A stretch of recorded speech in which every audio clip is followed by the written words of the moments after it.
అంటే ఇలా చేస్తున్నారుగా మీరు చేస్తున్నారు కదా శాంతిమంతం చెప్పాక సర్వం శ్రీరామదూతార్పణమస్తు చెప్తారా?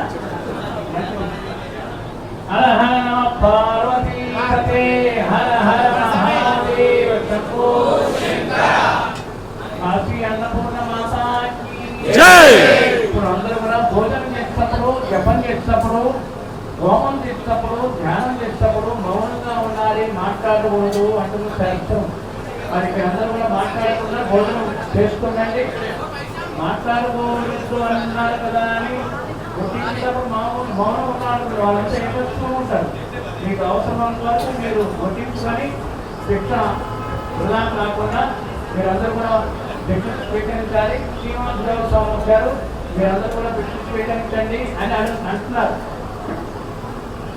అందరూ దీక్ష కొన్నాం కాబట్టి ఆంజనేయ స్వామి దీక్షలో స్వామీజీ గారు చెప్పినట్టు చాలా విషయాలు ఉన్నాయి. మనకు తెలియని విషయాలన్నీ ఎక్కడో మాలేసుకున్నాం, ఎక్కడో పోతాం. మాలేసుకోవడం మాలాల గురించి తెలియనప్పుడు మన దీక్ష విలువ మనకే తెలియకుండా పోతుందని స్వామీజీ ఎన్నోసార్లు చెప్తుంటే కూడా మనం ఆచరించుకోలేము. నిజంగానే అది మాలేసిన వారికి ఆ ఉపదేశం, ఆ యొక్క మంత్రం కూడా తెలియాలంటే చాలా టైం పట్టింది.